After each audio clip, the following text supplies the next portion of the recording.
இன்னைக்கு ஜாஃபர் சாதிக் கிட்ட பணம் பிடிக்கப்பட்டால் அது ஒன்று சிற்றரசுக்காக இருக்கலாம் அல்லது கொளத்தூருக்காக இருக்கலாம். கரூர் அவர் ஏற்கனவே வெற்றியை உறுதி செய்து விட்டார். கோயம்புத்தூர்ல இவர் போட்டி போட்டால் கோயம்புத்தூர்லும் டிஎம்கே ரைஸ் ஆயிடும். சார், கோயம்புத்தூர்ல டிஎம்கே ரைஸ் ஆயிடும்னா இதற்கு பக்கத்துல இருக்கிற கவுண்டம்பாளையத்தையும் இது சிங்காநல்லூரையும் எதுக்கு திமுக இது காங்கிரஸ் கையில கொடுத்தீங்க? டெபாசிட் கூட கிடைக்காதுன்னு உங்களுக்கு தெரியும். ராகுல் காந்தி இதுவரைக்கும் தமிழ்நாட்டுக்கு வரல, பாண்டிச்சேரிக்கு வந்துட்டு போயிருக்கார், கேரளாவுக்கு வந்துட்டு போயிருக்கார். அப்படி இருக்கிறப்ப தமிழ்நாட்டுக்கு பத்தி ஒரு ட்வீட் கூட போடல. போன முறையை விட இந்த முறை கொங்குல நம்முடைய ஒரு மண்ணின் மைந்தர் மீண்டும் தமிழர் முதலமைச்சராக வேண்டும், தமிழ்நாடு தெலுங்கர்கள் கையில போயிடுச்சு அப்படிங்கிற ஒரு ஃபீலிங் பரவலா இருக்கு. திரு பாண்டே அவர்கள் இதுலயும் என்ன சொல்றாங்க, மக்கள் லா அண்ட் ஆர்டர் மிக மோசமாக இருக்கிறது, இந்த ஆட்சி போகணும் அப்படிங்கிறாங்க. ஸோ திமுக இதையெல்லாம் டைவர்ட் பண்றதுக்காகத்தான் பர்சனல் இஷ்யூக்குள்ள போறாங்க. திமுக கூட்டணியில 26 கட்சிகள் இருந்தாலும் 15 கட்சியை கூட்டினா 1% ஓட்டு கூட வரல. கேரளா சிஎஸ்ஐ சர்ச்சுடைய ஒரு நிர்வாகியை கொண்டு வந்து நிறுத்தியிருக்காங்க, பிரவீன்னு சொல்லிட்டு.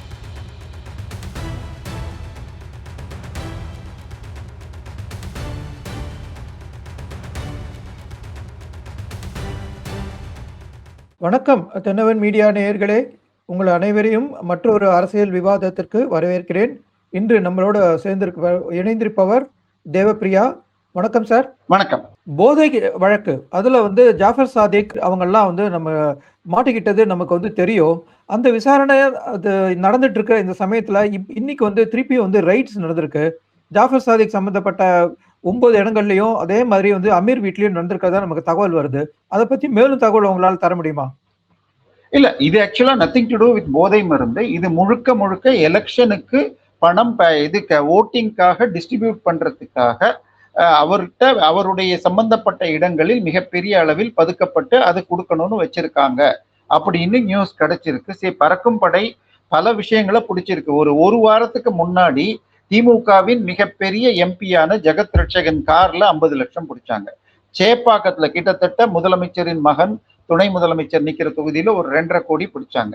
நேற்றைக்கோ முந்தா நேற்றைக்கோ திருவண்ணாமலையில் ஒரு குவாரி ஓனருடைய வீட்டுல 2.67 லட்சம், அது ஏவாவேலுடைய தொகுதி. இதை தவிர இதெல்லாம் நமக்கு நேரடியாக பெரிய ஆட்கள்ங்கிறதுனால என் கண்ணில் பட்டது. ஆனால் 500 கோடிக்கு பிடிச்சிருக்கோம், சீசர்னு வருது, அதுல தமிழ்நாடு போர்ஷன் ஒரு 200 கோடி இருக்கலாம். ஸோ இதையெல்லாம் கண்ட்ரோல் பண்ற வேலையில எலெக்ஷன் கமிஷன் தனக்கு கிடைக்கிற சோர்ஸை வச்சு இவங்க மூலம் பண்ணலாங்கிற நம்ம போன முறையே சொல்லியிருப்பேன்னு நினைக்கிறேன். ஜூனியர் விகடன்ல ஒரு தொகுதிக்கும் 25 to 30 கோடி அனுப்பிச்சுட்டு அதை ஒரு இடத்துல வைக்காம, ஏன்னா ஒரு இடத்துல மொத்தமா வச்சு மாட்டினுட்டா டிஸ்ட்ரிபியூட் பண்ண முடியாதுன்னு சொல்லிட்டு குறைஞ்சபட்சம் 10 to 15 பேர் வீட்டுல 2 சியாக திமுக ஆல்ரெடி வச்சு கொடுத்து, இது ஒரு நார்மல் 234 தொகுதிக்கும் விஐபி தொகுதியாக இருந்தால் இது 100 வரைக்கும் போறது. இதை தாண்டி ஒரு சாதாரண வேட்பாளரும் நீங்க 20 சி இறக்கணும்னு சொல்லி தான் போட்டிருக்காங்கன்றாங்க. ஸோ இதை தடுக்கிறதுல எலெக்ஷன் கமிஷன் இறங்கணும் தான் இந்த தடவை ஷெட்யூலே என்ன பண்ணாங்க. இன்னைக்கு நாளையோட கேரளா பாண்டிச்சேரி அஸ்ஸாம் முடிஞ்சு விடுறது இப்போ பிரச்சாரம். 9ஆம் தேதி போலிங், அதுக்கப்புறம் 23rd இன்னும் 15 நாள் தமிழ்நாட்டில் இருக்கு. வெஸ்ட் பெங்கால்ல இன்னொரு இது 29th இருக்கும். ஸோ இதை முழுக்க கான்சென்ட்ரேட் பண்ணணும். இங்க தமிழ்நாட்டுல பண டிஸ்ட்ரிபியூஷனும் வெஸ்ட் பெங்கால்ல உங்களுக்கு செய்யப்படும் இது வயலன்ஸ், இதை ரெண்டையும் தடுக்கணும் தான் தனியாக இந்த 2 மாத்திரம் போலிங் வச்சிருக்காங்க. ஸோ இப்ப இவர் இன்னொன்னு, இந்த ஜாஃபர் சாதிக் யார்? திமுக மேற்கு சென்னை மேற்கு மாவட்டத்தின் அயலக பிரிவின் செக்ரட்டரியாக இருந்தவர். இவர் பேர்லயே தெரியும் இவர் ஒரு முஸ்லிம்னு. இவருக்கு 2 தம்பிகள். அந்த தம்பியில ஒருத்தன் சலீம்னு சொல்லிட்டு அவன் விசிகால இருந்தான். இவர் இங்க பதிவு வாங்கினான். பட் இவன் அரெஸ்ட் ஆன பிறகு பார்த்தப்ப இவங்க 2 தம்பிகளும் சேர்ந்து ஒரு முஸ்லீம் ஜனநாயக பேரவையோ அதை ஒண்ணு ஆரம்பிச்சுட்டு அதுல இருந்து விசிகாக்கு போகிறதுக்கு பிளான் பண்ணாங்க. அந்த நேரத்துல திமுகல ஒரு முக்கிய புள்ளியுடைய நட்பு கிடைச்சது. அவர் மூலமாக திமுகல வந்துட்டார். அவர் யாருன்னு சொன்னால் திரு உதயநிதி ஸ்டாலினுடைய இது சேப்பாக்கம் தொகுதியுடைய மேற்பார்வையாளர், திமுக மேற்கு மாவட்ட செயலாளர் திரு சிற்றரசன். அவரை இப்போ அண்ணா நகர் வேட்பாளரா போட்டிருக்காங்க. சோ இப்ப அடுத்தது இவருடைய இந்த ஜாஃபர் சாதிக்குடைய முக்கியமான ஹோட்டல், அவர் பேர்லயே JSM ரெசிடென்சி என்று உள்ளது, திரு சேகர் பாபுவால் திறந்து வைக்கப்பட்டது பொரசுவாக்கத்துல இருக்கு. பொரசுவாக்கம் பார்டர் வரைக்கும் ஆல்மோஸ்ட் கொளத்தூர் தொகுதி வருது. ஸோ சீஃப் மினிஸ்டர் தொகுதியாகவும் இருக்கலாம். ஸோ அண்ணா நகர்ல சென்ற முறை வேட்பாளராக நின்றது கார்த்திக், G2 கார்த்திக். அவர் பொங்கல் பரிசு என கூறி உங்களுக்கு திமுக நிர்வாகிகளுக்கு, அதாவது இந்த கேஷை டிஸ்ட்ரிபியூட் பண்ண அவங்க வச்சுக்க கூடாதுங்கிறதுக்காக நிர்வாகிகளுக்கே ஸ்கூட்டர், 2 வீலர், இது fridge, washing machine to cooker வரைக்கும் உங்களுடைய இது ஒரு சாம்பிள். இது நீங்க எனக்கு வெற்றி பெற்று கொடுத்தால் மெயின் பிக்சர் பின்னாடி வரும்னு கொடுத்த வீடியோ கூகுள்ல போய் பார்க்கலாம். ஸோ கடைசி நிமிஷத்துல உதயநிதி அண்ணா நகர்ல எனக்கு என்னுடைய இளைஞர் அணி சார்பாக என் வலதுகை திரு சிற்றரசுவை நிறுத்துறேன் அப்படின்ன உடனே திரு சபரீசன் தன்னுடைய துணைவரான கார்த்திக்குடைய மகன் மோகன் கார்த்திக்க எங்க நிறுத்தி இருக்காருன்னு பாத்தீங்கன்னு சொன்னால் வில்லிவாக்கத்துல நிறுத்தி இருக்காரு. வில்லிவாக்கத்துல இன்னொரு கேண்டிடேட் யாருன்னு சொன்னால் சென்ற முறை எலெக்ஷன் பாண்டுல 609 கோடி கொடுத்த லாட்ரி மார்ட்டினுடைய மருமகன். ஸோ அந்த மோதல்ல ஹெவி கேஷ் இருக்கும். பட் அது கார்த்திக் மோகன் பார்த்துப்பார். ஸோ இன்னும் சொல்ல போனால் நான் கார்த்திக் மோகனுக்கும் இவரையும் ஏன் சூப்பர் சீஃப் மினிஸ்டர்னு சொல்றேன் அப்படின்னு வாசகர்கள் யோசிச்சால், திரு கௌதம் அதானி அவர்கள் ஒரு ஸ்பெஷல் பிளைட்ல அவருடைய தம்பி, ஒரு கசின் பிரதர், சன் 4 பேர் பாம்பேல இருந்து வந்து ஸ்ட்ரெயிட்டா கார்ல சித்தரஞ்சன் சாலைக்கு போய் ஒரு 1 hour இருந்துட்டு அடுத்த 4 to 6 hours they spend in ECR with mister இவர் சபரீசன். ஆனால் சட்டசபையிலேயே நான் கௌதம் அதானியை சந்திக்கவில்லை அப்படின்னு ஸ்டாலின் சொன்னார். அப்ப சூப்பர் முதலமைச்சராக இவரை மாத்திரம் பார்த்தார். ஏன்னா இது டைம்ஸ் ஆஃப் இந்தியால ரிப்போர்ட் ஆன செய்தி. ஸோ சபரீசன் உடைய ஒய்ஃப் பேரு செந்தாமரை.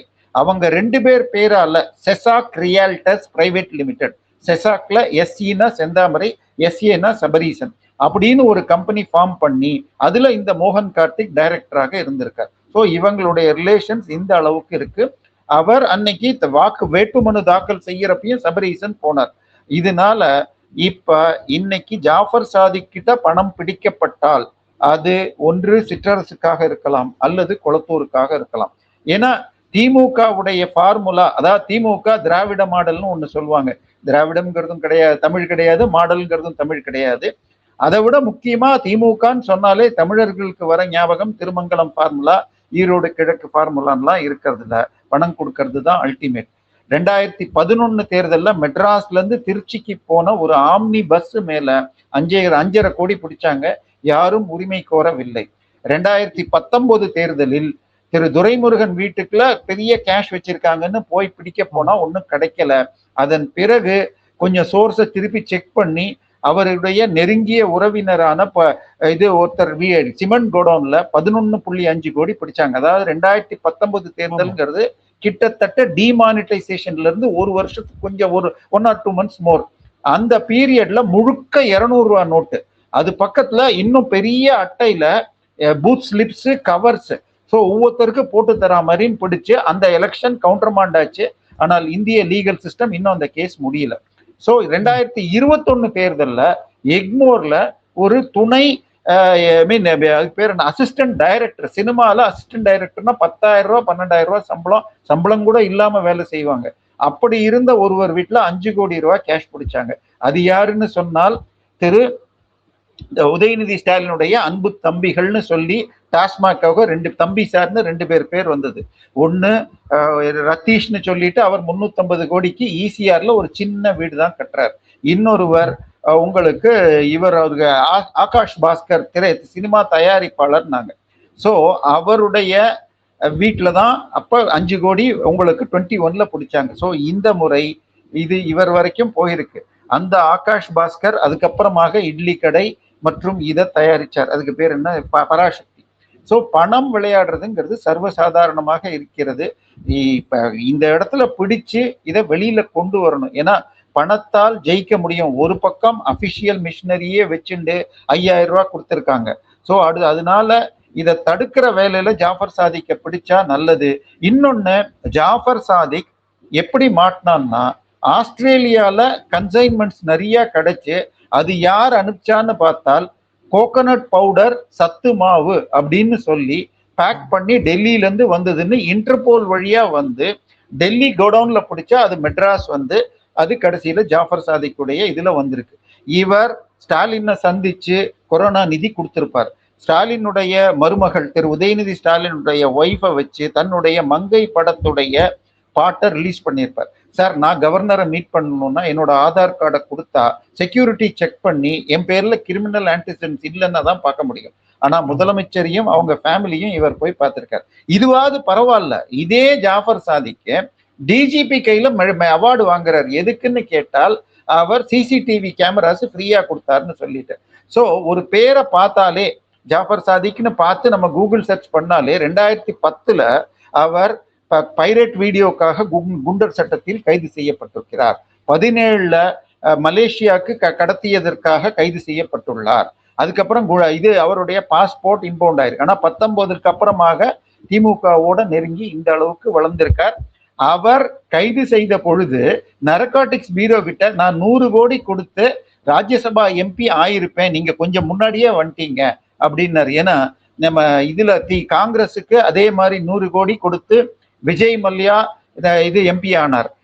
இது சிவசேனா கொடுத்து தூத் சகோதரர்ல ஒருத்தர் வந்தார்.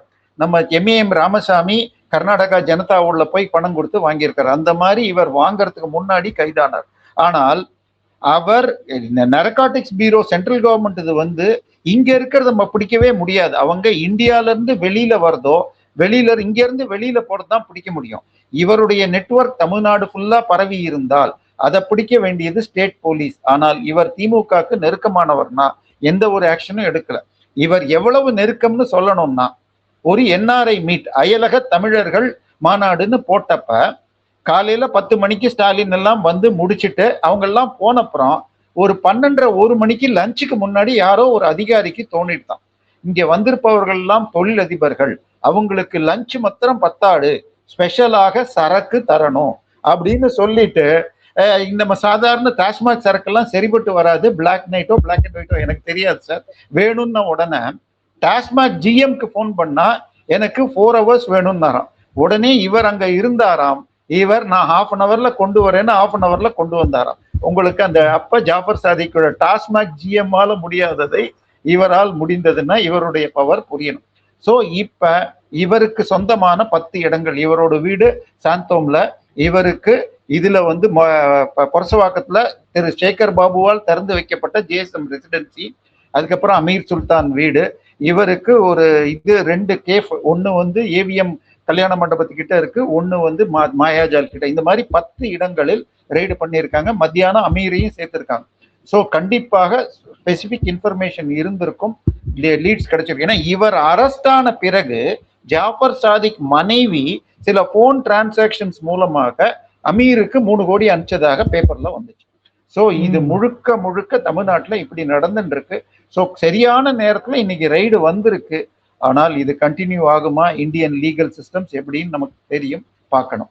இன்னைக்கு ஒரு பிரஸ் மீட்ல அண்ணாமலை சொல்றாரு, கோவை தெற்குல செந்தில் பாலாஜி கரூர்ல இருந்து நிறைய சுயேட்சை வேட்பாளர்களை, கரூர் அட்ரஸ் அவங்களுக்கெல்லாம், அவங்க கோவை தெற்குல வேட்பாளரா பதிவு பண்ணியிருக்காங்க. அவங்க அவங்களுடைய மனுவை கொடுத்து அவங்கெல்லாம் இப்ப வேட்பாளரா ஆக போறாங்க. ஸோ அண்ணாமலை என்ன சொல்ல வர்றாருன்னா, இந்த மாதிரி கரூர்ல இருந்து இந்த சுயேட்சை வேட்பாளர் மூலமா செந்தில் பாலாஜி பண பட்டுவாடாவையும் இலவச பொருட்களையும் கொடுக்கறதுக்கு தான் இது மாதிரி பண்றாரு. இது ஒரு பழைய டெக்னிக், அதையே இப்ப திருப்பி கோவை தெற்குல ஆரம்பிச்சிருக்காரு அப்படின்னு ஒரு பெரிய புகார் கொடுக்குறாரு. அதை பத்தி என்ன நினைக்கிறீங்க? இல்ல, இதோட இன்னொரு விஷயத்தையும் நீங்க புரிஞ்சுக்கணும். இவர் கரூர்ல தன்னால் வெற்றி பெற இயலாது. கரூர்ல எம்ஆர் விஜயபாஸ்கர் ஒர்க் பண்ணியிருக்கார். இன்னொரு பக்கம் அந்த விஜய் இஷ்யூல இவருடைய பேர் ரிப்பேர்னு கோவைக்கு வந்துட்டு அங்கேயும் இருக்கிறதுலயே சேஃப் சீட்டுன்னு சொல்லிட்டு மைனாரிட்டிஸ் பிரதானமாக இருக்கிற கோவை தெற்க எடுத்துட்டு இருக்கார். So that is self source. அதாவது அண்ணாமலை அவர்கள் சென்ற முறை கோவைக்கு வந்த பொழுது திரு செந்தில் பாலாஜி ஒரு வீடியோல பேசியிருக்கார், உள்ளூர்ல விலை போகாத மாட்டை வெளியூர் சந்தைக்கு கொண்டு போனாங்களான்னு. இப்ப கரூர்ல இவரால் வெற்றி பெற முடியாதுன்னு வந்தார்னா, இதற்கு அடுத்த இன்னொரு ஷாக்கிங் நியூஸ், கரூர் தொகுதியில் இவருடைய தம்பி அசோக் குமார், அதாவது ஏடிஎம்கே பீரியட்ல கேஷ் ஃபார் ஜாப் ஸ்கேம்ல A1, அவர் சுயேட்சை வேட்பாளராக தாக்கல் பண்ணியிருக்கார். திமுகவுடைய கேண்டிடேட்ல அபிடவிட் ஃபுல் பண்ணாம இருக்கான். இவர் முழு அபிடவிட்டை கொடுத்திருக்காம maybe tomorrow or day after Ashok கூட அபிஷியல் கேண்டிடேட்டாக மாறுறதுக்கும் வாய்ப்பு இருக்கு. ஸோ கட்சியே தன் கட்டுப்பாட்டுல வச்சிருக்காரு. பட் நார்மலாக இந்த இலவசத்தை விடையும் பழைய காலத்துல பூத் ஸ்லிப்பு, பூத் ஏஜென்ட் இப்ப எண்ணிக்கை போது மேனிப்புலேட் பண்றதுக்காக நிறைய சுயேட்சை வேட்பாளர்களை போடுவாங்க. பட் இது பழைய டெக்னிக். பட் கரூர்ல கொண்டு வந்து தான் இவரால் போட முடியும்னா கோயம்புத்தூர்ல இவருடைய இன்ஃப்ளூயன்ஸ் என்ன? நம்ம சேனல்லாம் ஓரளவுக்கு நியூட்ரலா அனலைஸ் பண்றோம். இது மற்ற சேனல்ல என்ன சொல்றாங்க, கரூர் அவர் ஏற்கனவே வெற்றியை உறுதி செய்து விட்டார், கோயம்புத்தூர்ல இவர் போட்டி போட்டால் கோயம்புத்தூர்லும் டிஎம்கே ரைஸ் ஆயிடும். சார், கோயம்புத்தூர்ல டிஎம்கே ரைஸ் ஆயிடும்னா இதற்கு பக்கத்துல இருக்கிற கவுண்டம்பாளையத்தையும் இது சிங்காநல்லூரையும் எதுக்கு திமுக இது காங்கிரஸ் கையில கொடுத்தீங்க? டெபாசிட் கூட கிடைக்காதுன்னு உங்களுக்கு தெரியும். ஆச்சா, அதன் பிறகு ராசாவுடைய இது அடுத்த பக்கம் போயிட்டு இருக்கு. அதுல ஸ்டாலின் இஸ் இன்கம்பீட்டன்ட், அவருக்கு இங்கிலீஷ் தெரியாது, என்ன ஒன்றும் பண்ண முடியாது, நான் என்ன சமூகம் தெரியுமா, நான் அவருக்கு லாக் வச்சிருக்கேன், இவர் சொன்ன விஷயங்கள் இன்னும் 2 ஆடியோ இருக்குங்கிறாங்க. ஸோ திமுக கலகலத்துட்டு இருக்கு. ஒரு பக்கம் செந்தில் பாலாஜி கோயம்புத்தூர்ல தோல்வியை, கரூர்ல தோல்வியை ஒத்துக்கிட்டு கோயம்புத்தூர்ல சேஃப் சீட்டை நோக்கி ஓடி வந்தார். இன்னொரு பக்கம் பாத்தீங்கன்னு சொன்னால் திருமாவளவன் முதல்ல நானே நிக்கிறேன்னார். அதுக்கப்புறம் நான் நிக்கல, தன்னுடைய பழைய 3 வேட்பாளர்களை நீக்கினார். இப்ப நான் இன்னொன்னு அவருடைய சொந்த அக்கா மகளை கொண்டு போட்டார். இப்ப தான் நிக்கிறேன்னு சொன்ன தொகுதியில தான் விலகிட்டு காங்கிரஸ் கட்சியில் உள்ள ஒருவர் அந்த கட்சியில சீட்டு கேட்டவரை இவருடைய கட்சியில சீட்டு கொடுத்திருக்காரு. இன்னைக்கு இப்ப கடைசியா வர்ற நியூஸ், அந்த வேட்பாளருடைய ஃபேமிலி எல்லாம் டிவிகேல போய் சேர்ந்ததா அடுத்த நியூஸ் வருது. சோ தன்னுடைய கட்சியை சேர்ந்தவருக்கு சீட்டு கொடுக்காம இது என்ன நடக்கிறது? திருமாவளவன் அவர் நிஜ பிரசன்ஸ் ஆஃப் மைண்டே இல்லையா, இல்ல மிரட்டப்படுகிறாரா? ஏன்னா அவர் ஒரிஜினலா நின்னதுக்கு என்ன காரணம்னு சொன்னால் அவருடைய ஓட்டுக்களை டிவிக்கே எடுக்கிறதுனால அவரே ஃபைட் பண்ணா தலைவர் நிக்கிறாருன்னு ஓட்டு வரும். நம்பர் 1. நம்பர் 2, இன்னொரு ரீசன், இந்த முறை ஃபைட் இஸ் பிகம் ஈக்குவல். 2 இதுவுமே 120 130 அதுக்குள்ள தாண்டாது அப்படின்னா கூட்டணி மந்திரி சபை வரும். அப்ப தன்னுடைய கட்சி சார்பாக மினிஸ்டர் பதவி இந்த கூட்டணியில இருந்தாலும் சரி, அந்த பக்கம் போனாலும் சரி, 7-8 எம்எல்ஏ வந்தால் அமைச்சர் கேட்கலாம். தலித் துணை முதலமைச்சர்னு யாரையாவது விட்டு பேசினா தனக்கு கூட வாய்ப்பு இருக்கு அப்படின்னு நினைச்சு வெளில இறங்கினார். ஆனால் இன்னொரு கேள்வி கேட்டாங்க, நீ 110 120 தான் திமுகவோ அதிமுகவோ ஜெயிக்கும்னு நினைச்சா சிதம்பரத்தை நீ ரிசைன் பண்ணால் திருப்பி அதுல ஜெயிக்க முடியாது, so you will lose an MP அப்படின்னு சொல்லி மிரட்ட இப்ப அவர் வாபஸ் வாங்கிட்டார். ஆனால் எதுக்காக? தன்னுடைய அக்கா மகளை கொண்டிருக்காரு. அக்கா இறந்த பொழுது அவருடைய இறுதி சடங்குகள் முழுக்க கிறிஸ்தவ முறையில் நடைபெற்றது. அதுக்கப்புறமாக இதெல்லாம் எல்லா மதத்திலையும் பண்றேன்னு ஒரு நாளைக்கு ஐயர் வச்சு பண்ணார், ஒரு நாளைக்கு பௌத்தம்னார், ஒரு நாள் மத்த மதம்னார். பட் அவங்க 2019 கொடுத்த பேட்டி இன்னைக்கும் ஆன்லைன்ல இருக்கு. She is a practising Christian. இப்ப அவங்க டாக்டர் எப்படி ஹிந்து எஸ்சி சர்டிஃபிகேட் வச்சிருக்கலாம்? ஸோ இது முழுக்க அராஜகமா இருக்கு. அவருடைய கேண்டிடேட்ஸ் போன முறை 6 பேர்ல 4 பேர் பிராக்டிசிங் கிறிஸ்டியன்ஸ். 1 இயர்ஸ் திரு ஜான் ஜெபராஜ் மகன் கௌதம சன்னா, இன்னும் 2 பேர். இப்பயும் 1 இயர்ஸுக்கு திருப்பி சீட் கொடுத்திருக்காங்க. இன்னொருவர் கேரோலின் பேரு. கேரோலின் யாரும் தமிழர்கள் வச்சு நம்ம பார்த்ததில்லை. ஸோ திருப்பி இவர் பட்டியல் ஜாதிக்கு துரோகம் செய்து கிரிப்டோக்களுக்கு கொடுத்து அம்பேத்கர் சட்டத்திற்கு மோசடி செய்கிறார். நேதிக்கு பேசுறப்பயே முதல்ல வேறொரு வேட்பாளரை பார்த்தேன் அப்படின்னு சொல்லி அவங்க மனைவி பேரை சொல்லி அவங்க கிட்ட எஸ்சி சர்டிஃபிகேட் இல்லைங்கிற. ஸோ ஆனா கிறிஸ்தவ பேரை சொல்லி, ஸோ கிறிஸ்தவராக மாறினால் practising Christian cannot be SC. ஆனால் சர்டிஃபிகேட்டை வச்சுட்டு ஏமாத்தின்னு இருக்காங்க. அதற்கு இவரும் துணை போகிறார். ஸோ இது ஒரு பக்கம் சொன்னா, திமுகல முதல்ல தாம்பரம் வேட்பாளர் உங்களுக்கு எஸ்ஆர் ராஜா போய் டிஆர் பாலுவை கேரோ பண்ணாங்க. அதன் பிறகு அண்ணா அறிவாலயத்துல போராடினாங்க. அப்புறமாக ராசாவோட பேசின ஆடியோ வந்துச்சு. அதன் பிறகு டி நகர் எம்எல்ஏ அவர் கட்சி பதவியிலிருந்தெல்லாம் ரிசைன் பண்ணார். இத்தனைக்கும் அவருடைய அண்ணா மகனுக்கு தான். கோயம்புத்தூர்ல பல தொகுதிகளில் இந்த தொகுதி ஏன் காங்கிரஸ் கொடுத்தீங்கன்னு போராட்டம் சேலத்துல இருக்கு. இப்போ இது ராணிப்பேட்ல அந்த கேண்டிடேட்டை மாத்திட்டு அப்பா காந்திக்கே திருப்பி மினிஸ்டர் காந்திக்கே கொடுத்திருக்காங்க. சோ இது கன்னியாகுமரியில கூட அப்படிதான் நடந்திருக்கு. அதான் கன்னியாகுமரியில மனோ தங்கராஜ் சீட்டு கொடுக்கலன்னு உடனே தாவேக்காவை அப்ரோச் பண்ணாராம், வேண்டான்னு சொல்லி அங்க ரிஜெக்ட் பண்ணிட்டாங்களாம். சோ இந்த முறை திமுக காரர்களிடமே வெற்றி பெறுவோம் என்ற நம்பிக்கை இல்லை. இன்னொன்னு இவர் நம்ம ஸ்டாலின் அவர் ராகுல் காந்தி இதுவரைக்கும் தமிழ்நாட்டுக்கு வரல, பாண்டிச்சேரிக்கு வந்துட்டு போயிருக்கார், கேரளாக்கு வந்து போயிருக்காரு. அப்படி இருக்கிறப்ப தமிழ்நாட்டுக்கு பத்தி ஒரு ட்வீட் கூட போடல. மேபி கடைசியில ஒரு நாள் 2 நாள் வரலாம், ஐ மீன் கூட்டணி இருக்குன்னு சொல்லிட்டு.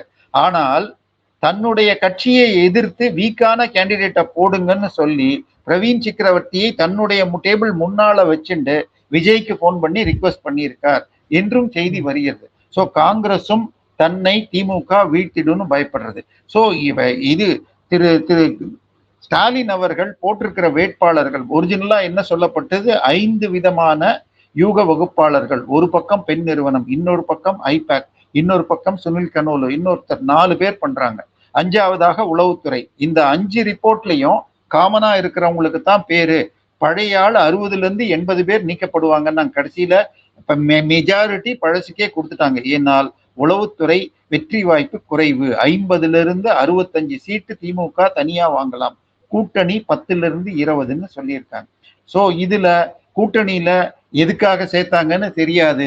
ஒருவேளை திரு பிரேமலதாவுடைய மகன் ஏவாவேலுடைய பேரனுக்கு திருமணம், அதனாலதான் 10 சீட்டு கொடுத்தாங்கிறாங்க. இல்லைன்னு சொன்னால் தெலுங்கு லிங்குவிஸ்டிக் மைனாரிட்டிஸை ஒன்று சேர்க்கணும்னு நினைக்கிறாங்கன்றாங்க. இந்த பக்கம் பாத்தீங்கன்னா இன்னைக்கு பிஜேபி சார்பாக திரு பவன் கல்யாண் கன்னியாகுமரியில பிரச்சாரம் பண்றாரு. அவரே கோயம்புத்தூர், சென்னையில பண்ணா லிங்குவிஸ்டிக் மைனாரிட்டியும் எடுக்க முடியும். சரி, இன்னைக்கு நிலைமையில தமிழ்நாட்டுல திமுக தோல்வியை நோக்கித்தான் போய்கொண்டிருக்கிறது. ஆனால் அவங்க மணியை வச்சு ஜெயிக்கலாம். நிதியை வைத்து கொண்டு அவங்க கோர்ட்டை ஜெயிச்சாங்க. இப்ப மக்களை நிதியால் ஜெயிக்கணும்னு பாக்குறாங்க. அதை தடுப்பதுதான் ஒரு பக்கம் பணத்தை பிடிச்சுக்கிட்டே இருக்காங்க. ஐ மீன் சேப்பாக்கத்துல 2.5 கோடி பிடிச்சாங்க, இது திரு இவங்க வீட்டுல பிடிச்சாங்கன்னு மாத்தி மாத்தி போயிட்டு இருக்கு. ஸோ இப்ப பிஜேபி அலையன்ஸ் ஒரு ஜெல் பண்ணணும். அது நடந்ததுன்னா கண்டிப்பாக இந்த முறை திமுக எழுந்துக்க முடியாம போய் நிற்கும். சார், நீங்க வந்து பாத்தீங்களான்னு தெரியல, ஸ்டாலின் பிரச்சாரத்துக்கு போறபோதும் சரி, உதயநிதி பிரச்சாரத்துக்கு போறபோதும் சரி, ரொம்ப கூட்டமே இல்லை. அவங்க எல்லாம் போறபோது ஒரு சில இடங்கள்ல 15 பேர் தான் இருக்காங்க. உதயநிதி போறபோது சுத்தி யாருமே இல்லை. அவர் வந்து வணக்க சொல்லிட்டு போயிட்டு இருக்காரு. அதே மாதிரி கனிமொழி வந்து பிரச்சாரத்துல இருக்கிற போது வந்து ரொம்ப பெரிய பிரச்சனையாவே ஆகி மக்கள் வந்து ரொம்ப எதிர்ப்பை வந்து தெரிவிச்சு அவங்க வந்து எப்படி சமாளிக்கிறதுனே தெரியாம போன செய்தியாளர் கூட்டத்தையும் பார்த்தோம். இது மட்டும் இல்லாம அங்க எடப்பாடி சொல்றாரு, ஸ்டாலினை வந்து பர்சனலா அட்டாக் பண்றாரு அப்படின்னு எடப்பாடிக்கும் ஸ்டாலினுக்கும் வந்து ஒரு விதமான பேச்சுவார்த்தை போயிட்டு இருக்கு. சோ இதெல்லாம் பத்தி நீங்க என்ன நினைக்கிறீங்க? இல்ல, இது வந்து எவ்வளோக்கு எவ்வளோ below the belt DMK use பண்றதுங்கிறது ரொம்ப காமன். அண்ணாதுரை ஆரம்பிச்சு கருணாநிதி வரைக்கும் காமராஜர் என்னெல்லாம் சொல்லியிருக்காங்கன்னு தெரியும். ஆனால் சென்ற முறை டிஎம்கே ஏடிஎம்கே கொங்கு பெல்ட்டை ஸ்வீப் பண்றதுக்கு ஒரு மிக முக்கியமான காரணம் ராசா, திரு இபிஎஸ் அம்மாவை பத்தி பேசினதுதான். ஸோ இந்த முறையும் உங்களுக்கு இதே மாதிரி டெக்னிக்கை யூஸ் பண்ணா they are going to help. போன முறையை விட இந்த முறை கொங்குல நம்முடைய ஒரு மண்ணின் மைந்தர் மீண்டும் தமிழர் முதலமைச்சராக வேண்டும், தமிழ்நாடு தெலுங்கர்கள் கையில போயிடுச்சு அப்படிங்கிற ஒரு ஃபீலிங் பரவலா இருக்கு. கோயம்புத்தூர்ல 98ல உங்களுக்கு அந்த பாம் பிளாஸ்டுக்கு பின்னாடி மான்செஸ்டர் சவுத் இந்தியான்னு இருந்தது.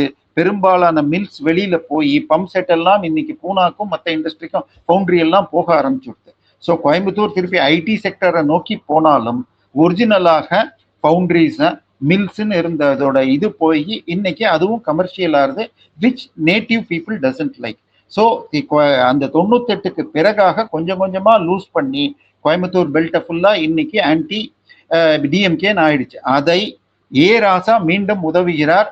ராசா சொன்னதுக்கு தான் இவர் பதில் சொன்னார். இன்னும் சொல்ல போனால் நேத்தைக்கு சில பத்திரிகையாளர்கள் 2019 திரு அழகிரி அவர்கள், உங்களுக்குமே நான் அனுப்புறேன், அழகிரி அவர்கள் திரு கருணாநிதியை சிறைபிடித்து வைத்துள்ளார், அவர் கட்டுப்பாட்டுல யாரையும் சந்திக்க விடாம வச்சிருக்கார் அப்படின்னு போட்ட பேப்பர் கட்டிங்ஸ் எல்லாம் வெளியில வருது. ஸோ கண்டிப்பாக இந்த விஷயம், இந்த எலெக்ஷன்ல திமுக நாங்க இதை செஞ்சோம் அதை செஞ்சோம்னு சொல்லி ஓட்டு கேட்காம டெல்லி வெர்சஸ் தமிழ்நாடு இதெல்லாம் சொல்லிட்டு இருக்காங்க. சார், ஒண்ணு நேற்றைய தினம் இது தினமலர்ல திரு பாண்டே அவர்கள் இதுலயும் என்ன சொல்றாங்க, மக்கள் லா அண்ட் ஆர்டர் மிக மோசமாக இருக்கிறது, இந்த ஆட்சி போகணும் அப்படிங்கிறாங்க. ஸோ திமுக இதையெல்லாம் டைவர்ட் பண்றதுக்காகத்தான் பர்சனல் இஷ்யூக்குள்ள போறாங்க. The more they go to personal, they will face repulsions against. ஏன்னா கருணாநிதியை எதிர்த்து பேசினா யாரும் எதுவும் கண்டுக்கிறது இல்லை. மற்றபடி ஜெயலலிதாவையோ தனிநபரையோ அதிமுகவில் தாக்கினால் அது அவர்களுக்கு கவுண்டர் ப்ரொடக்டிவா தான் ஆறுது. ஆனால் திமுக தன்னால் திருத்திக் கொள்ள முடியாது. ஏன்னா அவங்க கட்சிக்கு பேரே சோடா பாட்டில் வீசுறது, சைக்கிள் செயின். இப்ப தாவேக்கா விஜய்க்கு கூட்டம் வருதுன்னு உடனே பாட்டில் வீசினார்கள் அப்படின்னு வருது. ஸோ இது அவங்க அந்த பழக்கத்துக்கே திரும்புறாங்க. ஸோ இபிஎஸ்ஸை பர்சனலா அட்டாக் பண்ணா அது கவுண்டர் ப்ரொடக்டிவா தான் ஆகும். பட் ஸ்டாலினுக்கு உளவுத்துறை என்ன சொல்லித்துன்னு தெரியாது. ஏன்னா அவருடைய எல்லாமே மெஷர்டு ஸ்டெப்ஸா தான் போறது. முழுக்க முழுக்க கேமராவுக்காகத்தான் அவர் நடிக்கிறார். பட் மக்கள் அதெல்லாம் நல்லா புரிஞ்சுட்டு தான் இருக்காங்க. அவர் போய் கரும்பு தோட்டத்துக்குள்ள போனா சிமெண்ட் ரோட போட்டு வயலுக்குள்ள சிமெண்ட்டை போட்டு கொண்டு போறதெல்லாம் மக்கள் பார்த்துருக்காங்க. ஸோ அதனால அவருடைய டெக்னிக்ஸ் எடுபடாது. பட் இருந்தாலும் பார்க்கணும். சார், நம்ம வந்து வேட்பாளர் குளறுபடியில எப்படி வந்து இவங்கெல்லாம் கூட்டணியில கொடுத்த இடத்துல வந்து ஒருத்தருக்கு பதிலா இன்னொருத்தர் நிக்கிறாங்கலாம் பார்த்தோம். இப்ப அதிமுகல இருந்து நிறைய பேர் திமுகவுக்கு போய் அவங்க எல்லாம் வேட்பாளரா இருக்காங்க. உதாரணமா மனோஜ் பாண்டியன் ஆலங்குளத்துல. சோ அந்த மாதிரி இடத்துல அவங்களுக்கு வந்து திமுகல இருந்து நல்ல எதிர்ப்பு இருக்கு அப்படின்னு வந்து விவரங்கள்லாம் வெளில வருது. சில செய்திகள்லாம் என்ன பாக்குறோம்னா, அங்க இருக்கிறவங்க வந்து போஸ்டர் ஒட்டுற போது, இல்லாட்டி பேரு சுவர்ல வந்து பேர் எழுதுற போது அழிக்கிறது, இந்த மாதிரி எல்லாம் வெளியில எதிர்ப்பெல்லாம் நம்ம தெரியுது. சோ இது மாதிரி திமுக காரங்க வந்து அந்த அதிமுகல இருந்து வந்து சீட் பெற்றவங்களுக்கு ஓட்டு போடுவாங்களா? இது அடிஷனலா திமுகவுக்கு வந்து ஒரு நெகட்டிவ் பாயிண்ட் மாதிரி இருக்கே. இல்ல, கண்டிப்பாக இது எதிர்ப்பு இருக்கும். அதே தவிர சின்ன சின்ன கூட்டணிகள் அந்த 5 வருஷமா கூட இருந்த பெரும்பாலான தலைவர்கள், தமிமுன் அன்சாரி, அவங்க எல்லாரையுமே சீட்டை மாத்தி கொடுத்திருக்காரு. உதாரணமாக புலிப்படைன்னு சொல்லி அந்த கிறிஸ்டியன் கருணாச சிவகங்கை கொண்டு போயிருக்காரு. இது எல்லாமே அங்க போஸ்டர் அடிச்சு விட்டுருக்காங்க. நாங்க உங்களுக்கு முக்குளத்தோரே போஸ்டர் ஒட்டியிருக்காங்க, நாங்க உங்களுக்கு போட மாட்டோம். ஆனால் திமுகவை பொறுத்த வரைக்கும் கடைசி 15 நாள்ல their type of working will change. Cash box கீழே போயிட்டே இருக்கும். அது வந்ததுன்னா கட்சிக்காரர்கள் பெரும்பாலும் அடக்கப்படுவார்கள். ஆனால் மக்கள்கிட்ட அது கொண்டு போக முடியுமா? கூட்டணிக்கு எப்படி போகும்? இதெல்லாம் இருக்கு. ஏன்னா கேஷ் வந்து பெரிய அளவுல போயிருக்கு. நான் சொல்லவே வேண்டாம். ரஃப்லி ஒரு தொகுதிக்கு 30 கோடி கட்சி சார்பாக 234 தொகுதிக்கும் போயிருக்கு. ஒரு வேட்பாளரும் இதப்போ அறிவாலயத்தின் இன்டர்வியூ போது நீங்க 20 சி ரெடி பண்ணணும் அப்படின்னு சொல்லியிருக்காங்க. ஸோ சாதாரண தொகுதிக்கு 50 சி, விஐபி தொகுதிக்கு 100 சி அப்படின்னு டார்கெட் வச்சிருக்கிறப்ப கட்சிக்காரர்கள் இனிமே கூப்பிட்டு பேசி சமாதானம் செய்து விடுவார்கள். ஆனாலும் இது பொதுமக்கள்கிட்ட போய் ஒர்க் பண்ணுவாங்களா? அவங்க எதிர்ப்பை இவ்வளவு ஓப்பனா காட்டுறத குறைச்சிப்பாங்க. ஆனா அதன் பிறகு ஒர்க் பண்ணுவாங்களா என்ன, அதெல்லாம் டவுட் தான். ஆனால் இந்த முறை தேர்தல் ரொம்ப ஓப்பனா தான் இருக்கு. It is not one sided. ரொம்ப ஈஸியா சொல்லணும்னா 2016 ரெப்ளிகா. இந்த பக்கமும் அலை இல்லை, அந்த பக்கமும் அலை இல்லை. ஒரு கூட்டணி 130 140, இன்னொரு கூட்டணி 95 100. அது மாதிரி வந்து நிக்கலாம். ஆனால் அந்த 135 என்டிஏக்கு போறதுக்கு பெருமளவில் மக்களிடம் ஆன்டி இன்கம்பன்சி இருக்கு. அதை கிறிஸ்டலைஸ் பண்ணி கூட்டணியை கொண்டு போய் திமுகவின் வேதனைகளை போன தடவை கொடுத்த எந்த ஒரு வாக்குறுதியும் நிறைவேற்றல. நாங்க வந்தா லிட்டருக்கு 3 ரூபா டீசலுக்கு குறைப்போம், ஒரு எல்பிஜி சிலிண்டருக்கு 100 ரூபா குறைப்போம், கேபிள் டிவியை 100 ரூபாய்க்கு பார்க்கலாம். நாங்க இது எல்லாமே எல்லா வீட்டுக்கும் நடக்கிறது. அடுத்தது நீங்க மாசம் கரண்ட் பில் எடுத்தா உங்களுக்கு ஒரு வருஷத்துக்கு 6000 ரூபாய் மிச்சமாகும். நாங்க இதுக்கு ஒண்ணுதான் பண்ணணும், எலக்ட்ரிக் மீட்டர் போட்டிருக்கணும், எலக்ட்ரானிக் மீட்டர். அந்த டெண்டர் கூட இந்த 5 வருஷத்துல முடிக்கல. ஸோ இவங்க கொடுத்த எக்ஸப்டிங் அந்த 1000 ரூபாய் கொடுத்தாங்க லேடிஸ்க்கு, அது கூட சொன்னது அனைத்து மகளிர், கொடுத்தது ஹாஃப் ஆஃப் இட். 2.3 கோடி இது கார்ட்ஸ் இருக்கிற இடத்துல 1.15 கொடுத்துருக்காங்க. கடைசி 2 மாசத்துல இன்னொரு 15 லட்சம். ஸோ இது எல்லாமே மக்களுக்கு தெளிவா புரியும் சார். இப்ப விஷயம் என்டிஏ மக்கள்கிட்ட போய் கரெக்டா அவங்க வியூஸை கொண்டு போனால், இது வரைக்கும் ஒரு தேர்தலில் கூட திமுக 2வது முறை தொடர்ந்து வந்ததில்லை. அண்ட் திமுகவை மக்கள் ஏன் தேர்ந்தெடுக்கிறாங்கன்னா, அதிமுகவிற்கு எதிர்ப்பு மனநிலை அல்லது சலிப்பு. 96 ஆன்டி ஜெயலலிதா அவங்க இந்த கல்யாணம் பண்ணப்ப வந்தது. 2006 ஒரு பெரிய அலையன்ஸ். அதுக்கப்புறம் இப்ப இந்த வரை ஒரு சலிப்பு. 10 வருஷம் தொடர்ந்து அதிமுக ஆட்சி. பிளஸ் ஸ்டாலின், நான் வந்தா இது இபி கரண்ட் ரேட் ஏற்ற மாட்டேன், நான் வந்தா ப்ராப்பர்ட்டி டேக்ஸ் ஏற்ற மாட்டேன், பால் விலையை ஏற்ற மாட்டேன், எல்லாத்தையும் ஏற்றியாச்சு. கரண்ட் பில்லு ஒரு சராசரி டபுள் பெட்ரூம் வீட்டுக்கு 750 ரூபா ஆனவங்க இன்னைக்கு 3200 ரூபாய் கட்டுறாங்க. ஸோ அதை கட்டுபவர்கள் எல்லாம் ஓட்டு போடுறதுக்கு முன்னாடி சிந்திச்சால் கண்டிப்பாக இந்த அரசுக்கு சிக்கல் வரும். இதையெல்லாம் டைவர்ட் பண்றதுக்காகத்தான் இவர்கள் டெல்லி வெர்சஸ் தமிழ்நாடு, அடுத்தது இபிஎஸ் பர்சனலா அட்டாக் பண்றதுன்னு போறாங்க. பட் இதை ஏடிஎம்கேவும் பிஜேபியும் கரெக்டா கரெக்டா கொண்டு போகணும். திமுக கூட்டணியில 26 கட்சிகள் இருந்தாலும் 15 கட்சியை கூட்டினா 1% ஓட்டு கூட வரல. நீ ஒரு காங்கிரஸ் மாத்திரம் 4%, விடுதலை சிறுத்தைகள் கம்யூனிஸ்ட கூட்டினா ஒரு 2%, மீதி எல்லாம் லெட்டர் பேடு. அவங்க தொகுதியில கூட அவங்க ஜெயிக்க முடியாது, திமுக கூட்டணியோட ஓட்டுல தான் ஜெயிக்க முடியும். ஸோ இதையெல்லாம் கரெக்டா கொண்டு போனால் மாற்றம் வரும். மக்கள் அதற்கு தெளிவாக இருக்காங்க. பட் நீங்க தான் தூக்கி விடணும். அவங்க மேல வரைக்கும் வந்துட்டாங்க, அதுக்கு மேல தூக்கி விடலன்னா நம்ம தப்பா தான் இருக்கும். இது தவிர இன்னொரு விஷயம் இருக்கு சார், இந்த மைனாரிட்டி ஓட்டு.